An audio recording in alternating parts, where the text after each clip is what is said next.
یا ابھی ریسنٹلی آپ نے سری لنکا میں دیکھا ہے. لوگ سمجھتے ہیں کہ آئین بن گیا تو سب کچھ ہمارے پاس آ جائے گا. سیاست جو ہے نا صرف آئین سے نہیں چلتی. نظام کو نظام کے مطابق چلائیں. اگر نظام کو نظام کے مطابق نہ چلایا جائے تو مسائل پیدا ہوتے ہیں. قائد اعظم اور لیاقت علی خان جب تھے اس وقت تو کوئی بحران نہیں تھا. اس وقت کوئی بحران تھا؟ اس کے بعد جب سیاستدان بنیادی ذمہ داری پوری کرنے کے علاوہ وہ اپنے ایک دوسرے کے ساتھ دستوں گریبان ہو گئے، صبح و شام جماعتیں بدلنے لگ گئے، تو عوام سے حاصل ہونے والی پارلیمانی طاقت کہیں اور چلی گئی. اب دیکھیں، پہلے بیوروکریسی مضبوط ہوئی، پھر سیکیورٹی اسٹیبلشمنٹ مضبوط ہوئی، اور اب حال یہ ہے کہ پاکستان ایک سیکیورٹی اسٹیٹ بن چکا ہے. پہلے یہ فوج کو کہتے ہیں جی کہ فوج جو ہے وہ اپنے ڈومین میں رہے، وہ ایک ریاستی ادارہ ہے، وہ اپنے ادارے کے طور پر کام کرے.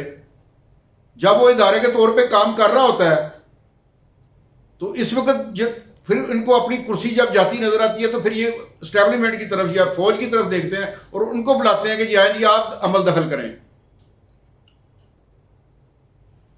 فوج کو تو آپ گھسیٹ کے لاتے ہیں، فوج کا تو اپنا کام ہے، فوج کے تو اپنے کام اتنے ہیں، وہ اس کے کام ختم ہی نہیں ہو رہے. وہ بارڈر پہ ذمہ داری پوری کر رہی ہے، وہ سیلاب میں ذمہ داری پوری کر رہی ہے، وہ آپ کے دوسرے علاقوں میں ذمہ داری پوری کر رہی ہے. فوج کے پاس اتنا ٹائم نہیں ہے. یا فوج اس لیے نہیں ہماری کہ وہ آپ کے سیاستدانوں کے مسائل حل کرتی رہے. فوج کے پاس اپنے بڑے کام ہیں کام کرنے کے لیے. آپ فوج کو خدارہ مت گھسیٹیں، ان کو مت بدنام کریں. اگر آپ کی فوج بدنام ہو گئی، اگر آپ کی فوج بدنام ہوگی تو آپ کا دنیا میں نام لینے والا کوئی نہیں ہوگا. آپ کو باہر کی قوتیں جو ہے نا وہ اس طرح دبوچیں گی کہ آپ کو پتہ جائے گا. پھر یہ جس ملک کی وجہ سے میں چودھری ہوں، کوئی جٹ ہے، کوئی ٹوانا ہے، یہ کس نے بنایا؟ یہ اس ملک نے بنایا نا.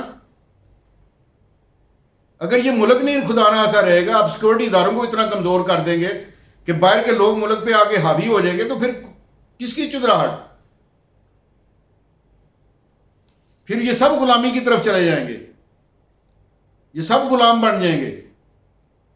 غلام تو خیر پہلے بھی بنے ہوئے ہیں، یہ ان کی اپنی اوقات تو ہے کوئی نہیں، ایجنڈے لے کے چل رہے ہیں. یہ عوام کا کوئی سوچ نہیں رہا، عوام کا بیڑا غرق ہو گیا ہے. کوئی مسئلہ ایسا ہو جس میں عوام کو ریلیف ملا ہو، عوام کی بات کی ہو. میں نے تو جتنی اسمبلی کے اجلاس دیکھے ہیں آج تک کسی اسمبلی کے اجلاس میں نے یہ نہیں دیکھا کہ عوام کے بارے میں وزیر اعظم صاحب میں کچھ کہنا چاہتا ہوں، عوام کو یہ ریلیف دیا جائے. بجلی مہنگی ہو گئی ہے، آٹا مہنگا ہو گیا ہے، لوگوں کے پاس دوائی کے پیسے نہیں ہیں.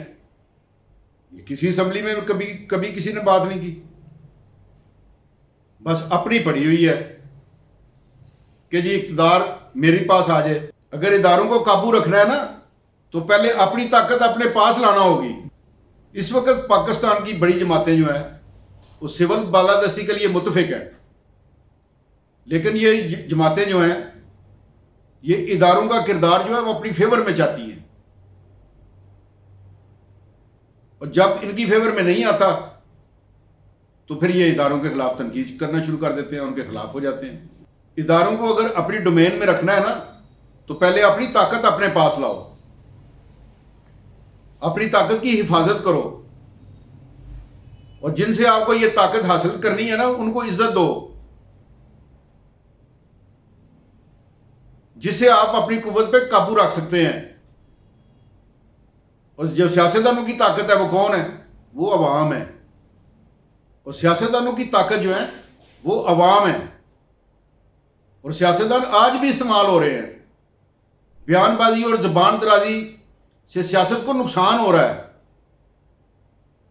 سیاستدان جو ہے وہ نوشتہ دیوار پڑھیں، گالم گلوچ اور الزام تراشی کے بجائے قومی مفاہمت کی جانب بڑھیں. پاکستان کے لوگ ایک دوسرے کو گالیاں دینے، الزام تراشی کرنے کے لیے منتخب نہیں کرتے آپ کو، اس لیے منتخب کرتے ہیں کہ حالات بھی بدلیں. سیاستدان جتنی مرضی خوشنما تقریریں کر لیں، یاد رکھیں عوام نہیں تو ملک نہیں، اگر ملک نہیں تو ہم بھی نہیں۔ بس کیجئے، اب زندگی جو ہے نا وہ سسک رہی ہے، درد جو ہے وہ لاوے کی طرح پک رہا ہے، اور جب یہ لاوا ابل کر باہر آ گیا نا تو پھر یہ نہ آپ کے کام یہ پیسہ آئے گا، نہ یہ وزارتیں آئیں گی، نہ یہ پروٹوکول آئے گا، کچھ بھی نہیں آپ کے اسے آئے گا۔ بس کیجئے، خدا کا نام ہے، اچھی طرح سوچئے کہ اس ملک کو ہم نے بہتری کی طرف کس طرح لے کے جانا ہے۔